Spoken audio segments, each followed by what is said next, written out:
Hey guys, good evening and thanks for joining. So next topic is Windows logon types. So yesterday already we discussed about Windows log types. Windows logon types is different and Windows log types are different. What are the Windows log types here? So most of the people get confusion in this question basically whenever they are going to give the answer. So what is the difference between these two? Windows log types. Windows log types basically whatever activity or action is doing by each and every end user. So that is Windows log types. So example maybe for example, end user is working on 9 to 6 p.m. IST. 9 o'clock he will switch on the laptop. And overall, whatever team he belongs to, or whatever task it is assigned to him, or whatever roles and responsibilities provided to him, he will complete. At 6 o'clock, he will switch off the laptop. So in 9 to 6 p.m., whatever he worked on, everything, it will be completely back-end logs will be generated. That may be audit related logs, that may be application related logs, that may be system related logs, that may be our setup related logs. Those are all Windows log types. So the security is also called as audit related logs in the similar way. So second type is application related logs. Third one is system related logs. And the fourth one is setup related logs. So these are all the different types of logs will be generated. This one already we discussed previously. So these are the log types. Where we can see this one, we can see under the event viewer. If we're going the search button here, so if we're typing event viewer, so then we can see about what are the different types of logs it be generated by end user system, that may be laptop or MacBook or workstation or desktop. So those things under the Windows logs. So these are all the different types of logs. Okay. So that is our Windows log types. Now, Windows logon meaning here, whoever is logging into system. So how we can log in into system? We can log in into system by providing the username and password. So there are three ways we can log in into system. So that is nothing but using, yesterday already we discussed, SAML authentication mechanism. Okay, it's only on the backend Active Directory domain controller to validate authorization side. And it will give the approval part, whether end user is belongs to the domain or not. Okay, so second one is NTLM. And third one is we have Kerberos. So these are all the three different types of authentication mechanisms we can use if the end user wants to access any end user, I mean, any, if he wants to log into system. That is the endpoint side. Now, once the end user is going to access, these are all the different types. So as I said, this is on the backend server only. And this one also backend server, it will validate whether the user is belongs to organization in the domain or not. And this one mutual. Nothing but end user and also backend server.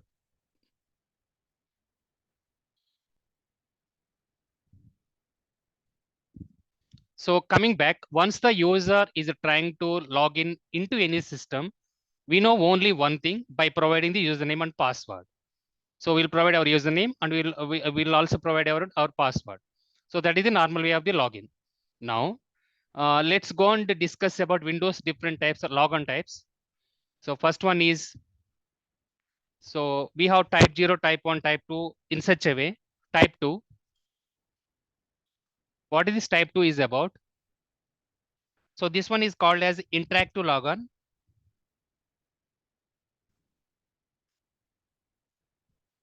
This concept initially it is invented, as I said yesterday itself, event tracker.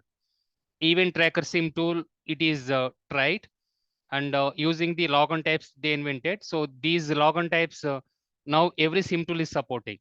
So once the end user is trying to do any authentication side, so these are all the ways in the event ID payload. I said right. If you want to do the analysis of the payload contains the so logon type also, whether it is type 0 or type 1 or type 2 or type 3 or type 4 or 5 or 6 or 9 or 10 or 11. So this is the way how we can see it. Okay. So I'm repeating once again, once you are doing the log analysis as a SIM tool or cybersecurity analyst, So what are the things first you have to validate? You have to validate the log analysis. What are payload or raw log if you want to analyze? So then in the authentication failure category of the attacks, for example, that may be brute force attack or password spray attack, or maybe pass the hash attack, or maybe rainbow table attack or dictionary attack. For those scenarios only these logon types it can appear. I'm repeating once again. So what are the practical use case for this Windows logon types? Authentication failure category of the attack. Which authentication failure category? Endpoint side or Windows category of attacks. So authentication failure category of the attacks already we discussed. What are the attacks? For example, we discussed about dictionary attack. We discussed about brute force attack. We discussed about rainbow table attack. We discussed about pass the hash attack. We discussed about password spray. So these are all the attacks only. And where we can see this type 2, as I said, once you are going and analyzing the parsed log, raw log we will not understand. So once we are going analyzing the parsed log, there we can see the logon type also. Okay, so try to do the analysis and you can see type 2 or type 0 or type 3. Those things we can see because backend it will generate all these logon types. What is interactive logon here? So it's a console of computer logon type.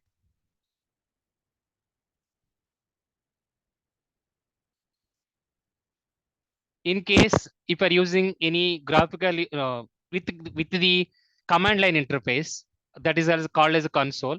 If you are logging into the system, for example, male and female cable, if you want to connect that one, and if you are trying to log in, that is called as interactive logon type. That is nothing but console of a computer logon type. That is type 2. Now, so most of the cases when we can do this one, whenever if you want to troubleshoot. So those scenarios, we can give the male and female cable on the where our RJ45 Ethernet beside one of the blue color, what we can say, adapter will be there. So we have to insert that one, and finally we can log into the system via, okay, so command line interface, that is called console or computer logon type. Okay, what is second one, type 3? So network logon.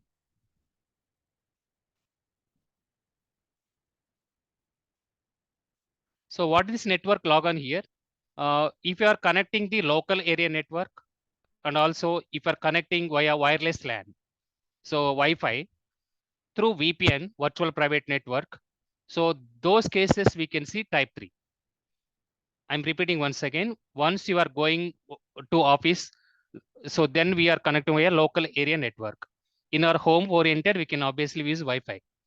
So if you are connecting via local area network and you are accessing, so and giving the username and password to log into system, there we can see the network logon type.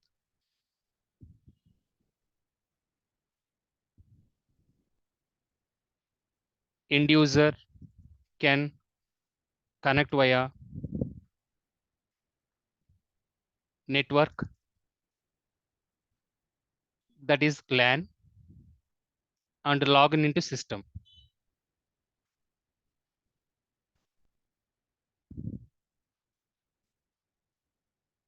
So that is called as network logon type.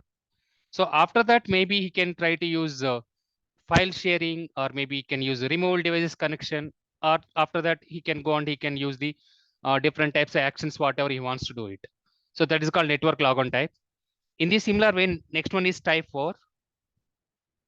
So batch logon.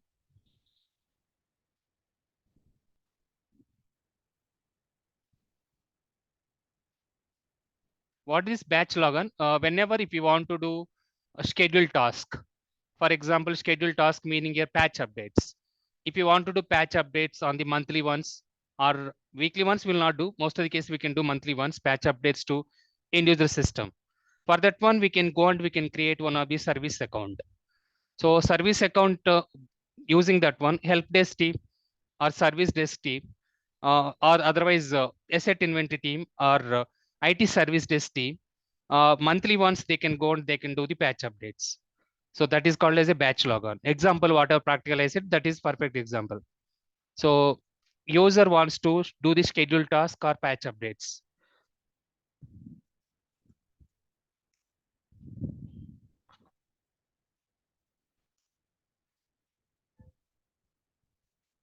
Or maybe uh, task here meaning not only just about patch updates. For example, right now we are using Windows 11, and if you want to Windows 12 also has come. If you want to migrate from Windows 11 to Windows 12, those places also schedule task. They will create couple of tasks, and finally using the logon, they can go and they can migrate from Windows 11 to Windows 12. So that is one more example. So next to type 5. So what is the type 5 is about? It is a service logger.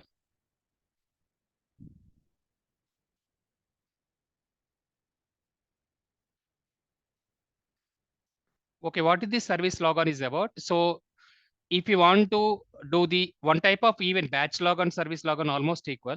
So if you want to log into any system, and if you want to do the service updates, so in that scenario, we can create one of the service account, and from there we can restart, and also we can stop the respective service. For example, we can go to task manager, or we can go to installed applications or softwares, and so we can give right click. We can do uninstall, one of the option we do have, and also we have the second option, service restart.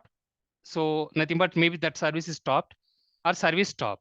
For those places, we can create one of the service account.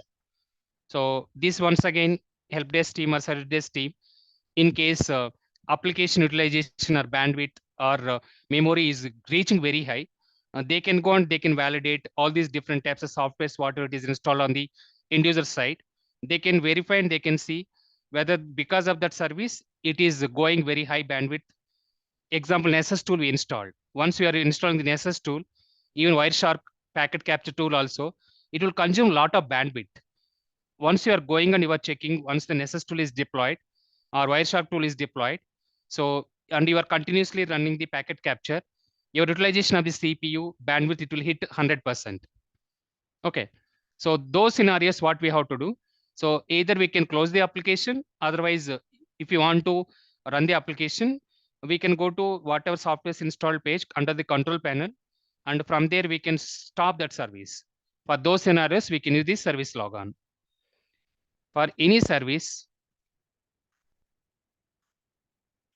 if you want to restart or stop for any under the installed services or packages, we can use service logon type. So next one is type 6. Type 6 is not available basically.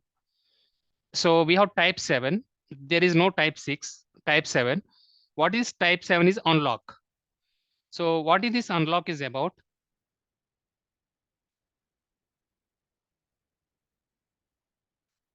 So unlocking basically mainly lock will be account lockout policy we are creating for every end user machine.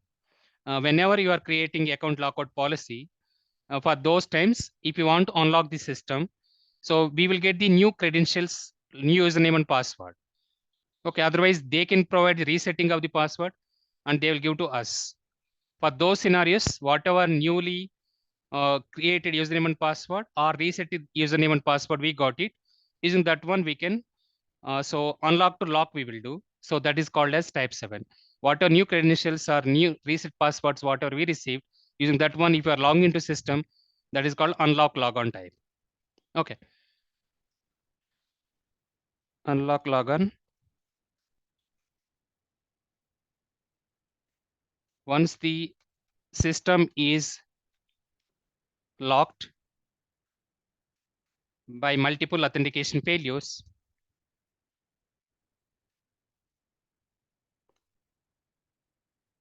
end user will get new credentials or reset password from the help desk team or service desk team using the resetting username and password.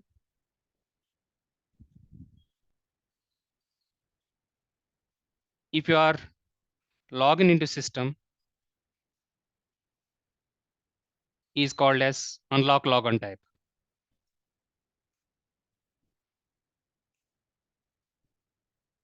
So that is about type 7. Next one is type 8. Type 8 is network clear text. So if you're using any clear text logon, type 8, network clear text. So network clear text here, it does not contain any encrypted username and password. And here we are logging once again network. So here previously we discussed about network logon. So using LAN, local area network. But in this scenario, network clear text meaning this is encrypted username and password. But here clear text username and password. If you are logging via clear text username and password via local area network, that is called as type 8 logon type. If you are using plain text, so clear text is also called as a plain text or clear text login via local area network or LAN is called as network clear text logon. Please verify all these once you are joining in a company or whoever is working already. So all authentication login failure attempts, we can see logon type, type 2, type 3, type 4 in such a way. So type 9, new credentials. So once employee is onboarding in a company, so that time they will create by default username and password. So in that scenario, whatever credentials they provide, using that one, if you want to log in first time into the system, so that is called new credential logon type. I'm repeating once again, maybe tomorrow I'm changing my current organization to the new organization. And so obviously they will provide so laptop or maybe system. So using the new credentials, whatever they provide to me, if I'm logged into the system, that is called as a new credential logon type. So previously, whatever we are saying unlock logon type, it's a completely about resetting of the password. Okay. So, but this one is a new credentials once the employee is onboarding into any organization. So that time it was the only one time we will get the new credential logon type. So once the end user is logging into system using the new credentials provided by, so provided by why I'm saying every time IT help desk team or service desk team. So most of the cases, so we have the computer team, local IT team or corporate IT team, or we can say service desk team or help desk team. So these people only, they can provide the laptops to us. If our whatever credentials they provided, whoever is handovering that laptop to us, those people will do the resetting of the password as well. Okay, so that is about new clear text. Next one is type 0, type 10, sorry. So what is this type 10 is about? It's a remote interactive logon type.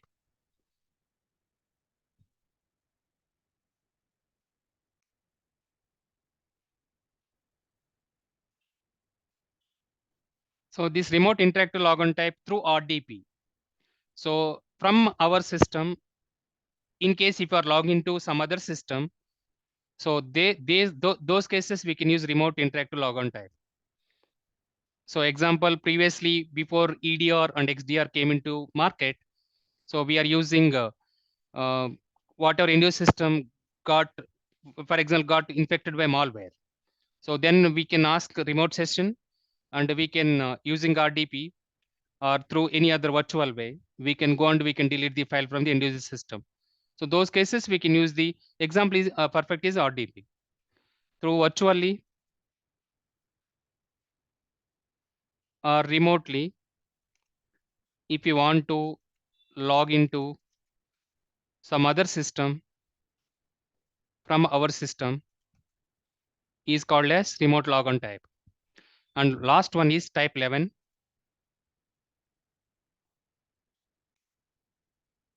cached interactive. So we have seen about disabled account from the continuously login authentication failures, one of the practical use case we discussed. So under the IBM QRadar correlation rule or use case. So how that is possible via cached username and password. So same thing here also, cached username and password is the, if you are logging into the system, that is called as a cached interactive. Through cached or cache, whatever we'll call it as, cached logon, cached username and password. If you are logging into system, there we can use cached interactive. So these are all the different types of logon types. As I said, whenever if you want to do authentication failure category of the attacks, we can see regular the type also. So that time you can correlate. Okay, so about this particular attack. So why? Because so maybe you're keeping 3 years experience and 5 years experience. So in that scenario, so daily you are doing authentication login failure attempt is regularly one of the daily alert we will receive. So if you want to do log analysis, obviously we should understand first of all what is logon type, how the end user is logging into system, and what is logon type. So regularly we can see. That is the reason. So they will expect this question as a practical scenario oriented question basically. Okay, so that is about overall logon types related to Windows. So next topic I'm going cloud. So cloud security.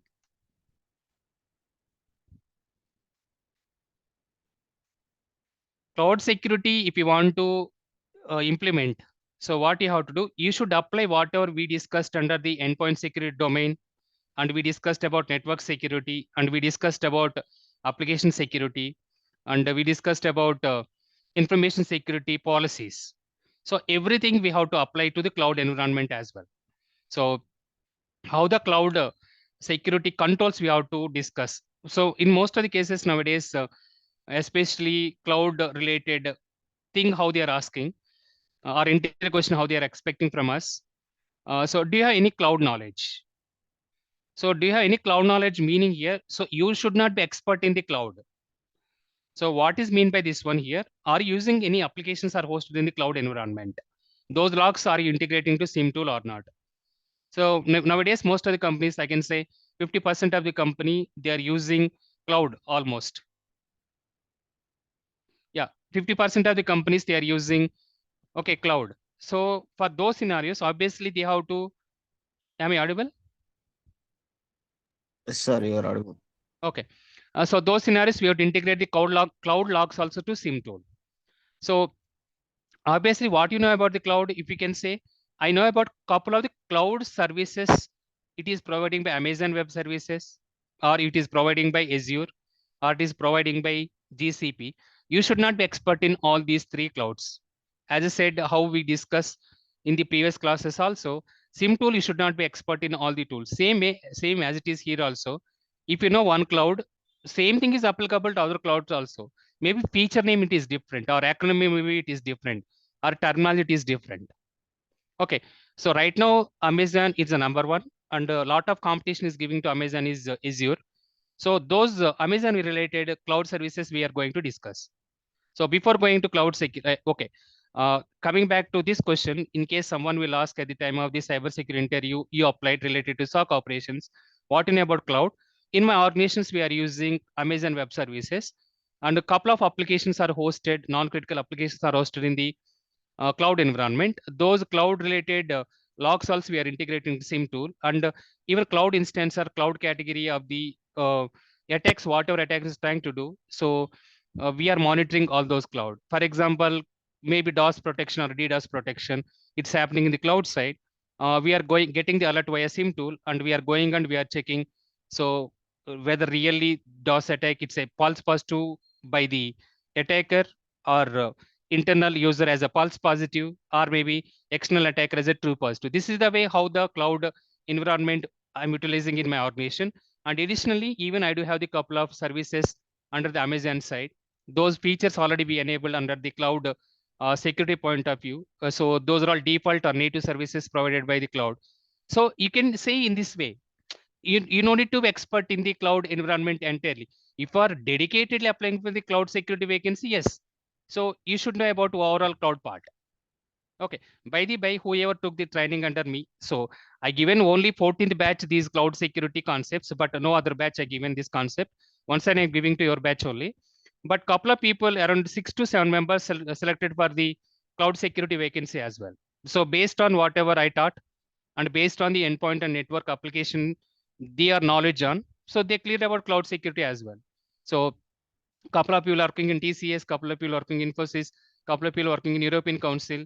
So these are all the companies they already placed in the cloud security point of view.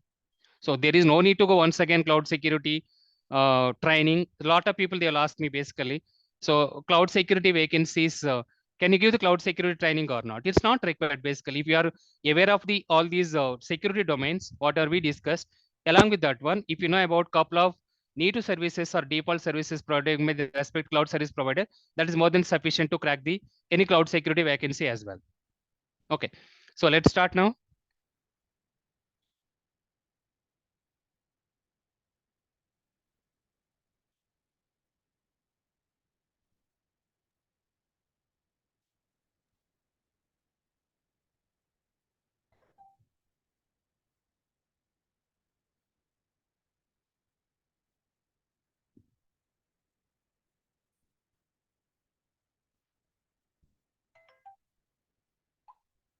Okay, guys, sorry.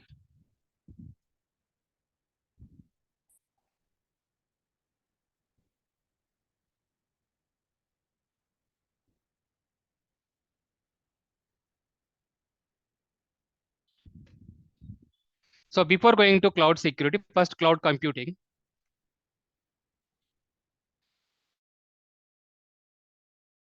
What is cloud computing? Cloud computing is a basically virtual space is provided by cloud service provider. So in that virtual space, whatever provided by cloud service provider, we can go and we can deploy based on the different types of the platforms, whether it's a public cloud or private cloud or hybrid cloud. So we can use the three different types of clouds. So how we can define the cloud computing and what are the advantages are there and what are the disadvantages are there and what are the different types of the services are providing by the cloud. Thereafter, we can go Amazon related a couple of services we are going to discuss. It will take 2 to 3 classes. So what is cloud computing? It is a virtual space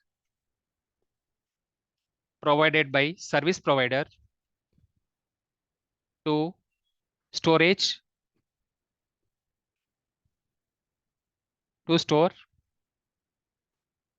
the data and also to deploy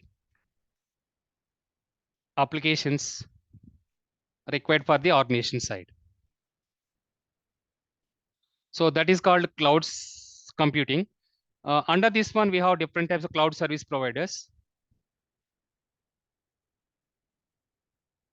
So what are the different types of cloud service providers we do have? So first one is Amazon Web Services.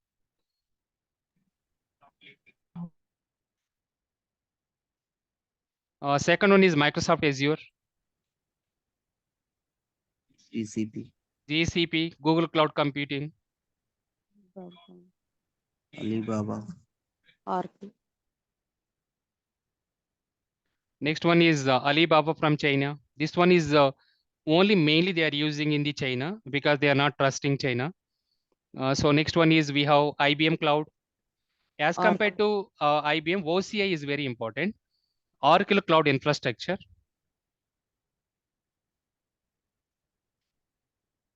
I worked on Oracle Cloud and Amazon Azure as well. But I feel like, I mean, there are a lot of drawbacks are in the Oracle side. Example of creating web application firewall in the cloud and also creating the policy side, security group side. There are a lot of drawbacks are there. That is the reason it is not becoming that much famous. And IBM. Yeah, Priyanka, you are saying something? OCI itself. Yeah, OCI. Okay, fine. So these are all the very famous cloud service providers. Now, what is public and what is private, and what are the what is meant by hybrid cloud? Mainly public and private is important. Cloud platform types, not platform. Cloud computing types.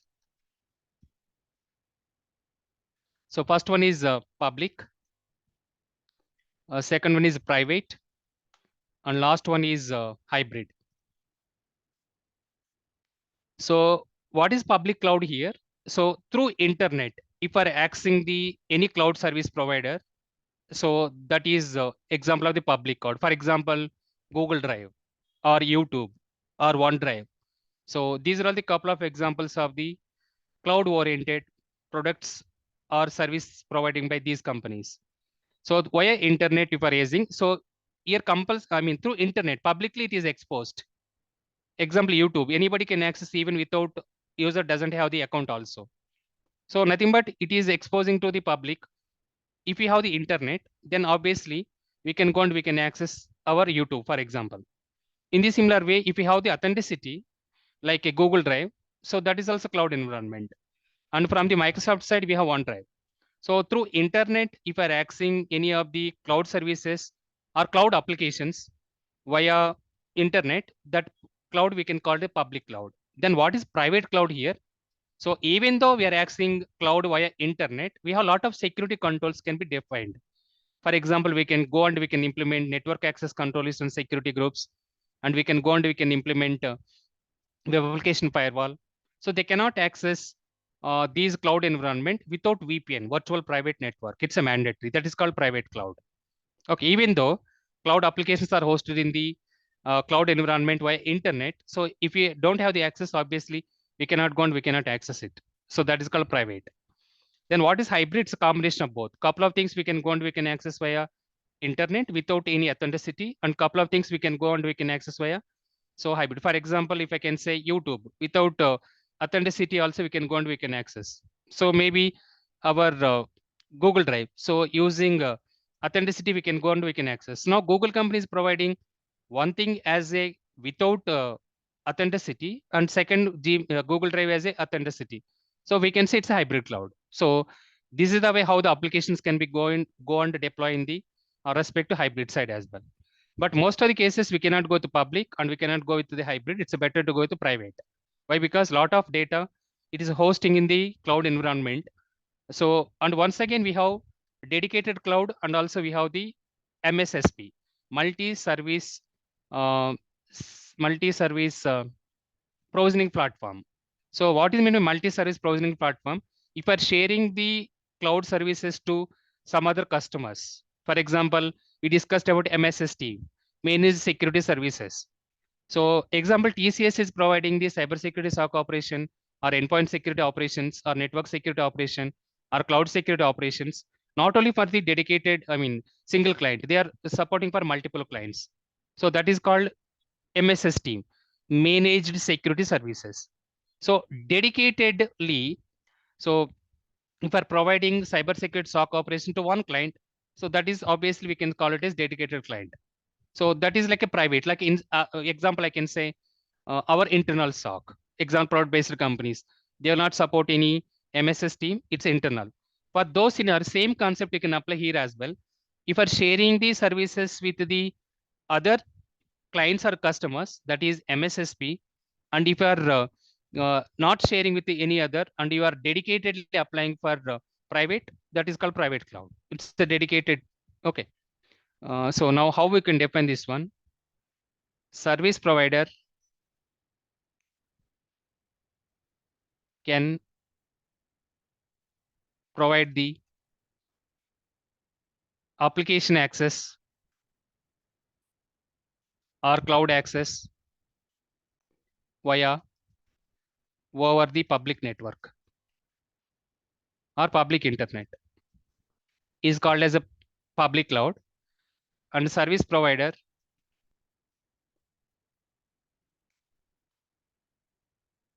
or customer are using the services via public network or internet by providing the security controls is called as private cloud. So example, NACL, network access control list, entire question this one. If you are going for cloud security vacancy, 100% you'll ask this question. security group, web application firewall, VPN. Next one is guard duty. Otherwise, I can say SIM tool, firewall, DDoS protection. So all these things we are implementing, we are not allowing anyone to inside. So these are the couple of examples of the private cloud. So next one is main thing is VPN is very important. That's why uh, we should not provide our URL link related to cloud, even though we are using the different types of regions. We should not expose our URL link via publicly. This concept already we discussed under the ISO 27001. So someone auditor will come as a our organization point of view, and if the is validating about all the security controls, one of the security controls belongs to or compliance this belongs to your cloud environment can be accessed via with VPN or without VPN. Your service note ticketing tool can you access by with VPN or without VPN. Your Jira ticketing tool can you access with VPN or without VPN. If you are saying about without VPN, obviously it's a flaw or bug. It's one of the security controller complaints part of ISO 27001 also. So that is the reason always we should access even though. So it's a cloud related applications we hosted on top of the cloud environment. Then obviously we should access via VPN and we should access via Gem server or Active Directory. Okay. So that is about private. Next one is, as I said, it's one of the ISO 27000 complaints also. We should not expose our cloud applications directly uh, to the internet, even though we are using the identity access management or privilege access management or multi-factor authentication. If you're using combination of public cloud option and also private cloud option, we can call it as hybrid cloud. By the by, all these things, interview pointer will not, they will not ask, but anyway, you should be aware of. And platform types now. Before going to cloud environments,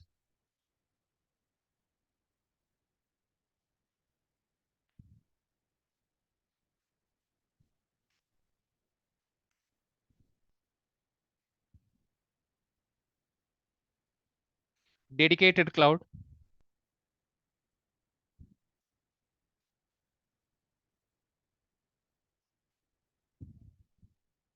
and also we have MSSP, multi-service. One more S I forgot. Can you check anyone what is MSSP? Security training. Security, not security, I think. Multi-service. Managed security service providers. Managed security service. Okay. Managed or multi, both are same only. Managed or multi, both are same. Managed Security Security service provider. service provider. Okay. So that is MSSP. Here, dedicatedly we are purchasing and we are not sharing with the services to some other customer. We can call it as a dedicated cloud. Example, this one we are comparing with cyber security. This is called internal SOC. Internal SOC. Example, product-based companies. So what is internal SOC here? So same thing. If you're not sharing with the other cloud or customers, if Only you're not sharing cloud, serial. yeah, single, correct. Cloud with other customers or clients is called as dedicated. And if you're sharing these services or cloud Multiple. with the multiple customers or clients is called as, okay, so MSSP. Example, I will go on practical scenario, what it's happened. I was working in export based company. So unfortunately, what we have done, we are using MSSP. We are sharing the services to with other customers, and attacker, okay, what attacker has done, attacker is doing the DOS protection. So once the attacker is trying to DOS protection, give me 1 second, hold on a minute.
Apologies, guys. Sorry, apologies. I think 3 minutes delay. Apologies. I got one escalation from the company side. That's why. Apologies. Yeah. What I'm saying here. So when I was working on X company, so our cloud service, we have Hadoop cluster server. Hadoop cluster server got hacked by the attacker, and he is sending the flooding of the request to that particular server as a DOS protection, DOS related issue. So not only from that one, what he has done from that particular server, he is sending the full of requests to other customers instances also. I'm repeating once again, my server got compromised and attacker was expecting $25,000 payment as a, so our DOS related issue. Attacker is completely compromised our Hadoop server in the cloud environment, part of the big data team. So all the applications are hosted in the cloud environment side. After compromising this server, additionally, what he is trying to do is sending the lot of requests from my servers to the other customers or clients related instances. Now, immediately what Amazon company has done, so they sent one of the email to us from your server.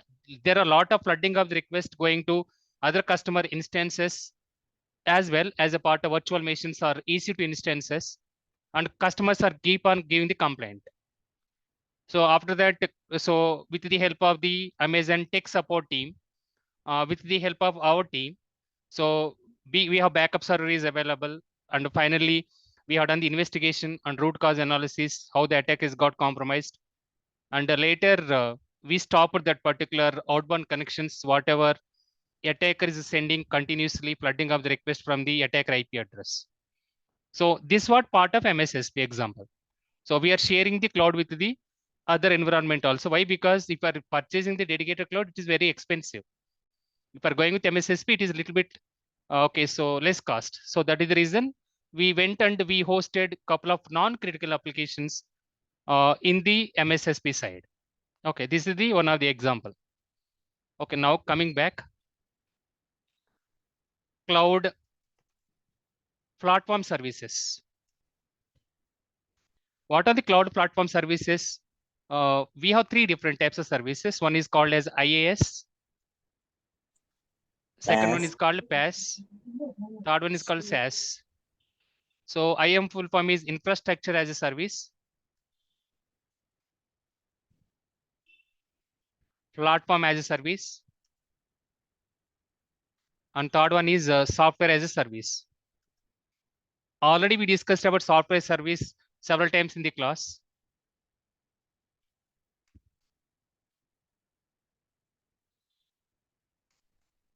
Okay, infrastructure as services, a couple of things will be provided by, only we can deploy the application. Remaining everything infrastructure provided by cloud service provider. And what is platform as service? Combination of both. Couple of things can be provided by our customer or client, and also couple of things can be provided by service provider. When I say service provider, cloud service provider. Software services, we are only going to use the application or tool or service, whatever we want to use it.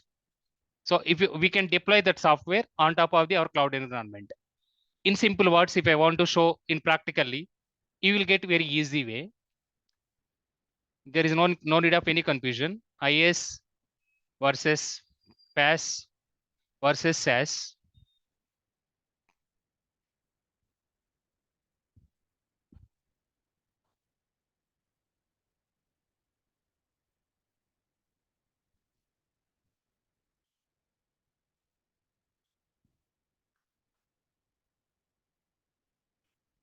Can you see my screen?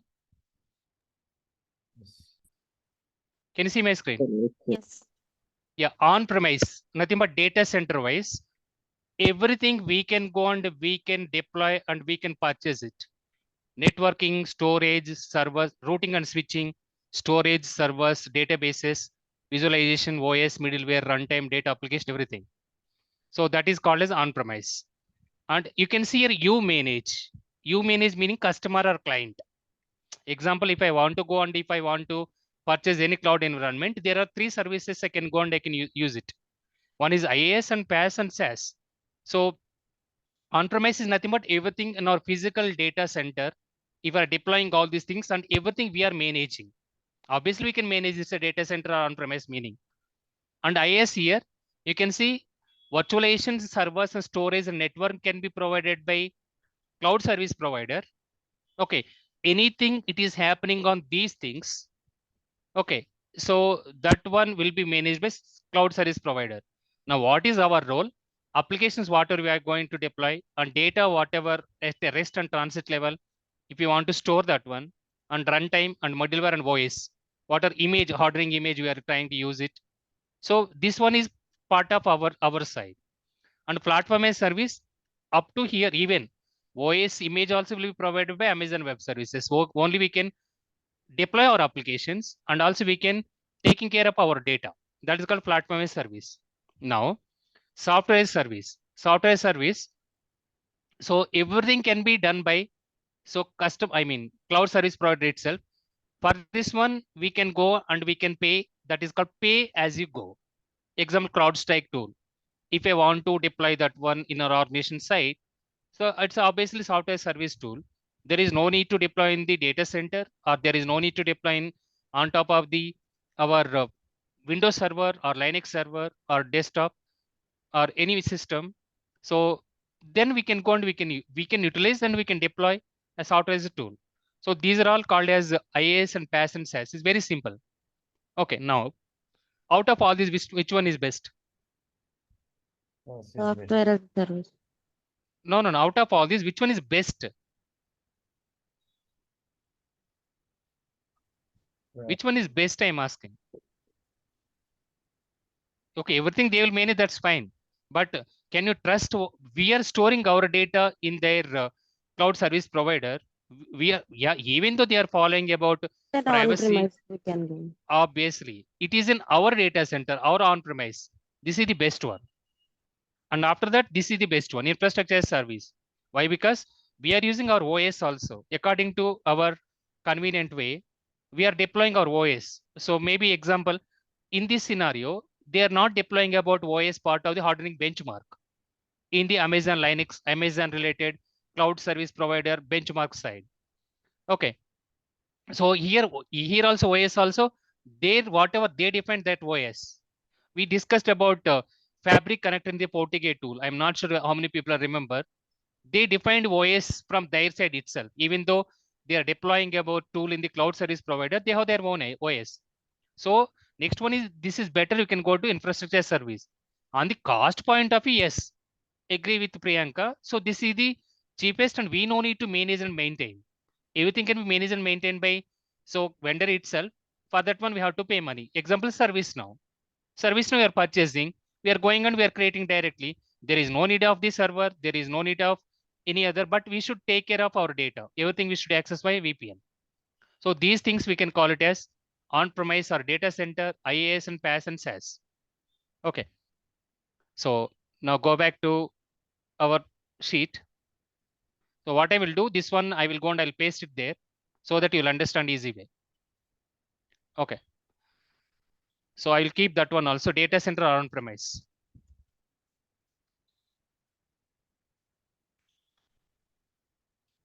Next one is advantages of the cloud. What are the main advantages of the cloud is we have elasticity. It's a very, very important point. As compared to all other, elasticity is very important. What is my elasticity? Maybe right now in our organization, we are using one of the server. That server utilization is not up to, and unfortunately, we are not able to increase the size, and we want to go and purchase the new server. For that one existing server, backup we have to take, and we have to do the shredding. Shredding is nothing but removing of the entire data from the server. Okay, so that is called as LS. Okay, that is on the on-premise side. But here in the cloud side, if you want to increase the space, yes, we can increase it. If you want to decrease the space, we can decrease it. So that one we can call it as basically elasticity. Automatically it will increase and automatic. There is no need of even whether manual way if you want to do elasticity or automatic way. Horizontal and vertical growth we discussed under the design side. So Horizontal and vertical growth wise also, if you want to increase the space, it will increase. And if you want to decrease the space, it will decrease based on utilization point of view. That is called elasticity. Okay. Next one, cost. Cost is very cheap as compared to physical but physical devices, whatever we are purchasing. Okay.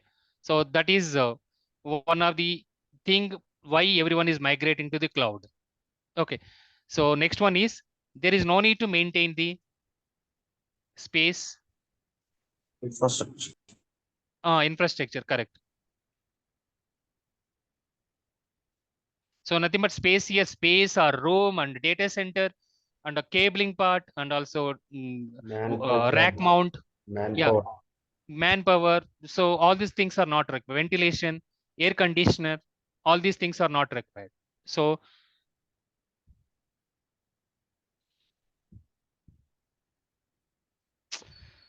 oh my god. Okay, so next one, high availability. So we can go and we can create high availability also very easy. So with the automatic way. So even we can do the automatic way, there is no manual effort is required. So as compared to physical data center point of view, if you want to win the high availability, this one is very easy. Okay. Next one is reliability.